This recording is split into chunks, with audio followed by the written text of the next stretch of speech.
আসসালামু আলাইকুম রহমতুল্লাহি ওবরকাতুহু। সম্মানিত দর্শক, দেশের প্রধান রাজনৈতিক দল, সংসদে প্রধান বিরোধী দল এবং রাজপথেও এই মুহূর্তে বিএনপির সবচেয়ে শক্ত প্রতিদ্বন্দ্বী। জামাতের যে মতিগতি, এটা আমরা বুঝতে পারছি না। স্বয়ং প্রধানমন্ত্রী তাদেরকে গুপ্ত শক্তি হিসেবে নানা রকম, যাকে বলা হয় টিটকারি এবং নানা রকম বাক্যবান্তি নিয়ে ছুড়ে দিচ্ছেন। আবার তারা যে কোনো কাজ করতে পারে, তাদের পক্ষে যে কোনো কর্ম করা সম্ভব। ইতিমধ্যে বাংলাদেশে এরকম একটা পরিবেশ পরিস্থিতি, এরকম একটা ভাবমূর্তি তৈরি হয়ে গেছে। এটা যেভাবে সত্য, আবার একই সঙ্গে বিএনপির ভেতরে এবং বাইরে একটা বিশাল শ্রেণী রয়েছে যাদের বিশ্বাস যে জামাত আসলে কিছুই করতে পারে না। জামাতের যে ক্ষমতা, সেই ক্ষমতাটা হলো একটা, যাকে বলা হয় ফুলিয়ে ফাঁপিয়ে দেখানোর মতো একটা ক্ষমতা। যত বর্ষণ করে তত গর্জন করে না, বা যত গর্জন করে তত বর্ষণ করে না। এই যে প্রবাদ বাক্য, এই প্রবাদ বাক্যটির সঙ্গে জামাতের ভীষণ রকম মিল আছে। আপনারা জানেন যে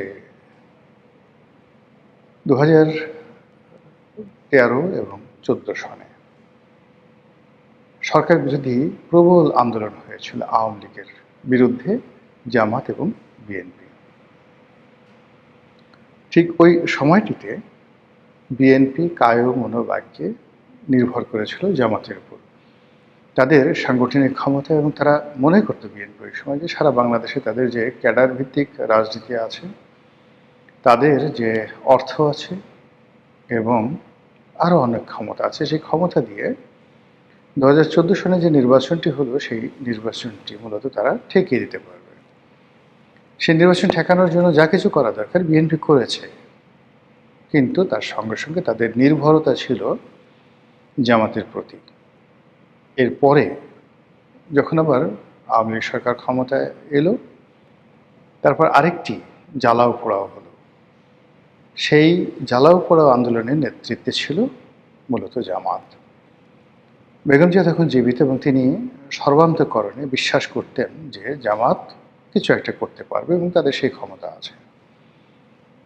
আপনারা জানেন যে দীর্ঘদিন ধরে অবরোধ চলছিল। সেই অবরোধের পর্যায়ে সারা বাংলাদেশে কী না হয়েছে, এবং আওয়ামী লীগ অত্যন্ত স্মার্টলি সে বিষয়গুলো হ্যান্ডেল করে পরিস্থিতি স্বাভাবিক করার চেষ্টা করেছিল, এবং একই সঙ্গে জামাতকে আর বাড়তে দেয়নি। ফলে 2016, 17, 18 এই 3টি বছর জামাতের জীবনে সরকারের পক্ষ থেকে রীতিমতো একটি, যাকে বলা হয় সুনামি, নেমে এসেছিল। একে তো যুদ্ধাপরাধের বিচার নামে জামাতের যারা কর্তা ব্যক্তি তাদেরকে ফাঁসিতে চড়ানো হয়েছিল। অন্যদিকে যারা জামাতের ফাইন্যান্সার ছিলেন, ডোনার ছিলেন, সেটা মধ্যম স্তরের বা প্রান্তিক স্তরের দোকানদার থেকে শুরু করে একেবারে সর্বোচ্চ পর্যায়ে যারা ইন্ডাস্ট্রিয়ালিস্ট, সবাইকে সরকার টার্গেট করে। তাদের ব্যাংক, বিমা, দোকানপাট, তারপর অফিস, আদালত, সব জায়গাতে সরকার হানা দেয়। ফলে পুরানা পল্টন, মগবাজার, পুরনো ঢাকা, গুলিস্তান, এ সমস্ত এলাকাতে যে সকল মার্কেট আছে, সেখানে জামাতের অনেক ব্যবসায়ী ছিল, ছোট ব্যবসায়ী, সমবায়ের ভিত্তিতে ব্যবসা প্রতিষ্ঠান পরিচালনা করা সহ আরও অনেক কিছু। সরকারি নজরদারি, সরকারি হামলা, সরকারি মামলার কারণে তাদের সকল ব্যবসা প্রতিষ্ঠান, এমনকি ছোট একটা জুতার দোকান কোনো জামাতের মালিক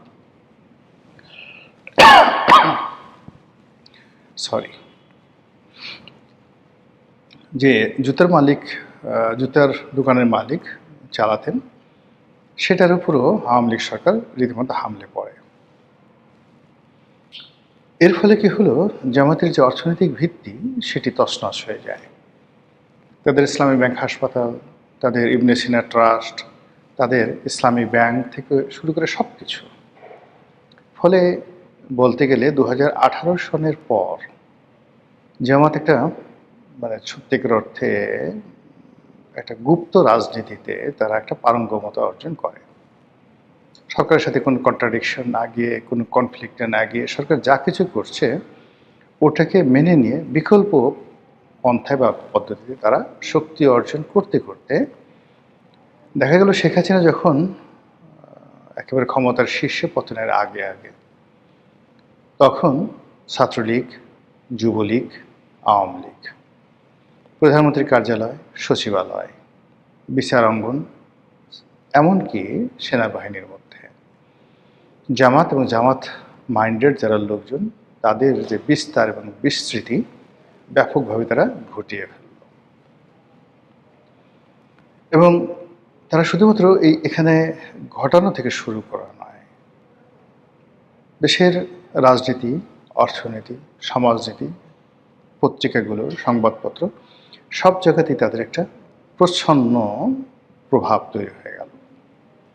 এর প্রেক্ষিতে যখন শেখ হাসিনার পতন হলো, সঙ্গে সঙ্গে ডক্টর ইউনূস যে ক্ষমতায় এলেন, তাকে সব রকম লজিস্টিক সাপোর্ট দেওয়ার মতো মেশিন অ্যান্ড মেশিনারিজ অথবা যে ধরনের মেধা দরকার, প্রকল্প দরকার, লোকবল দরকার, সব কিছু নিয়ে জামাত বন্ধুত্বের যে হাত বাড়ালো ডক্টর মোহাম্মদ ইউনূস, তিনি মনে করলেন এই বিপদের দিনে এটা তার জন্য একটা বিরাট সাহারা বা সহায়। তো জামাতের সেই সহায় এবং সহযোগিতা নিয়ে ডক্টর মোহাম্মদ ইউনূস বেশ কিছুদিন ভালোই চলছিলেন। কিন্তু সমস্যা হয়ে গেল, সারা বাংলাদেশে চাঁদাবাজি, একের পর এক মব ইত্যাদি কারণে পুরো পরিবেশ পরিস্থিতি সরকারের নিয়ন্ত্রণের বাইরে চলে যায়। এবং ঠিক ওই সময়টিতে জামাত হয়তো ডক্টর মোহাম্মদ ইউনূসকে অনেক বুদ্ধি দিয়েছেন, পরামর্শ দিয়েছে, কিন্তু তারা মানে আইদার সরকার অথবা জামাত, তারা প্রশাসনে, জনমত গঠনে এবং দেশের মানুষকে সরকারমুখী করে রাখা অথবা ডক্টর মোহাম্মদ ইউনূসের প্রতি বিশ্বস্ত রাখার ক্ষেত্রে কার্যকরী ভূমিকা পালন করতে পারেনি। এর ফলে কি হলো, ডক্টর মোহাম্মদ ইউনূস ভয় পেয়ে গেলেন। ভয় পেয়ে তিনি বিএনপির সঙ্গে একটা সমঝোতায় এলেন, যেটি আসলে ডক্টর মোহাম্মদ ইউনূসের যে লন্ডন বৈঠক হলো, সেই লন্ডন বৈঠকের আগে কল্পনাও করা যেত না। তিনি লন্ডন থেকে ফিরে এসে মোটামুটি রাতারাতি 180 ডিগ্রি অ্যাঙ্গেলে তিনি উল্টে গেলেন। ঠিক সেই সময়টাতে ডক্টর মোহাম্মদ ইউনূসকে নিয়ন্ত্রণে রাখার জন্য জামাত মাঝে মধ্যে হুঙ্কার দিত, বড় বড় কথা বলতো, এবং তাদের যে সকল প্রক্সি টিম ছিল রাজনীতিতে, যেটা এখনও আছে, সেই প্রক্সি টিমের মাধ্যমে তারা নানা রকম বিভ্রান্তি তৈরি করা শুরু করলো। তারা কখনো জোট করলো, রাজনৈতিক জোট, কখনো বিএনপির একেবারে কিচেনে, রান্নাঘরে তাদের নিজেদের লোক ঢুকিয়ে দিল এবং সেই লোকগুলো এখনও আছে। এরপর রাজনীতির ময়দান গরম করার চেষ্টা করলো, ডক্টর ইউনূসকে আবার বাগিয়ে আনার চেষ্টা করলো, কিন্তু আসলে হলো না।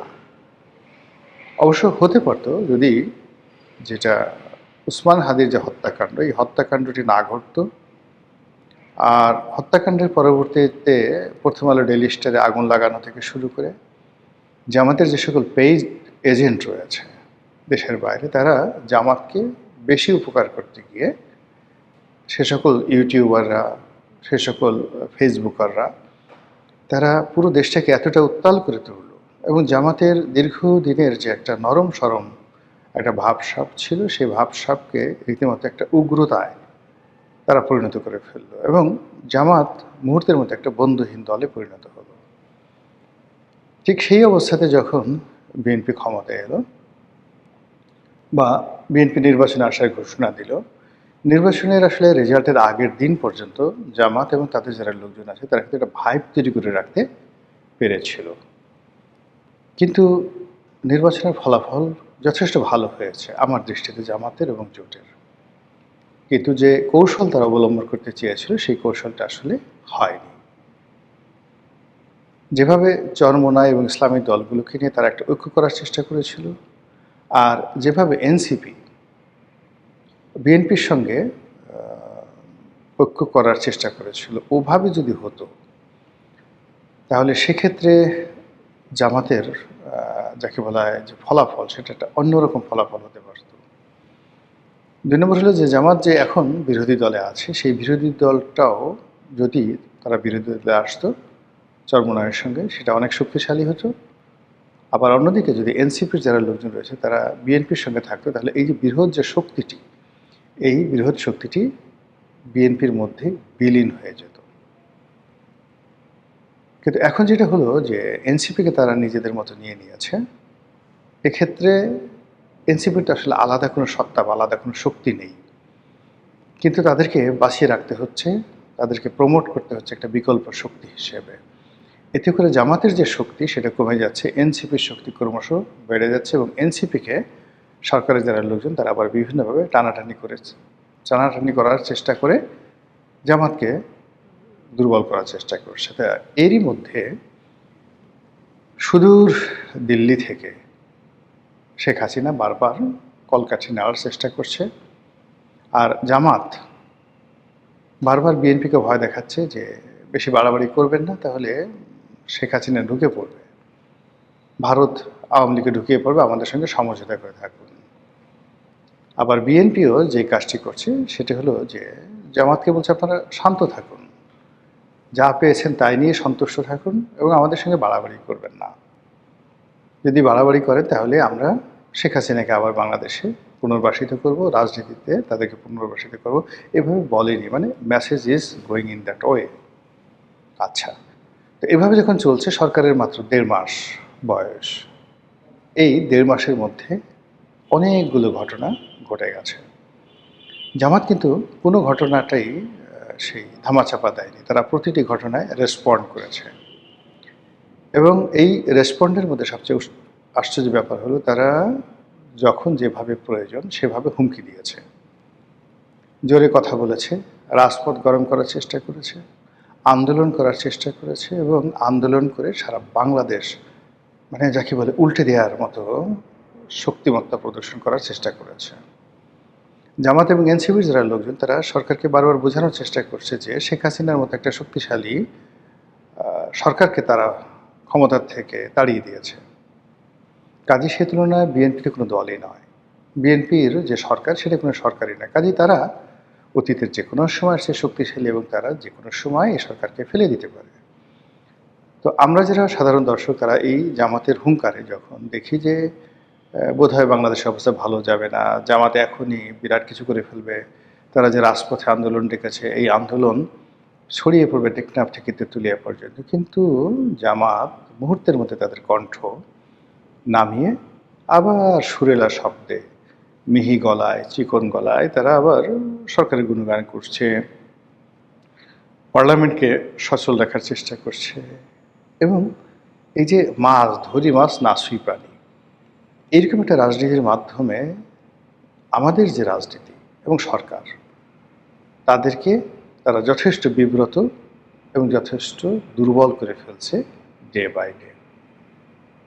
ফলে এই যে জামাতের যে আপনি দেখবেন যে একটা এলাস্টিসিটি থাকে, আপনি সবসময় খুব জোরে কথা বলবেন, ক্রাউড দেখাবেন, লাউড ভয়েস করবেন, ইট মিনস আপনি দুর্বল ব্যক্তি।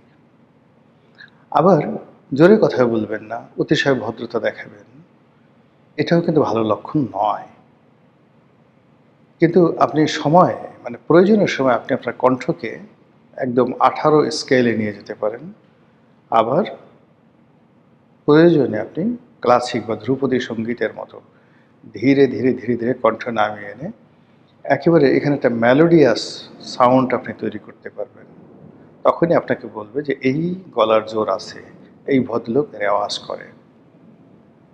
জামাত দীর্ঘদিন ধরে সরকারের পক্ষে, সরকারের বিপক্ষে, ক্ষমতার কাছাকাছি থেকে আবার সরাসরি ক্ষমতায় থেকে যেভাবে এই বাংলাদেশের রাজনীতিতে খেলছে, এবং সেই খেলা এখন এই বর্তমান জনাব তারেক রহমান সাহেবের জমানাতে চূড়ান্ত পর্যায়ে আছে। সরকার যদি জামাতের খেলা বুঝতে না পারে তাহলে সম্ভবত আগামী দিনগুলোতে তারা জামাতের কৌশলের কাছে আত্মসমর্পণ করবে, পরাজিত হবে, অথবা জামাত কর্তৃক তারা বিতাড়িত হবে। আসসালামু আলাইকুম রহমতুল্লাহি ওয়া বারাকাতুহু।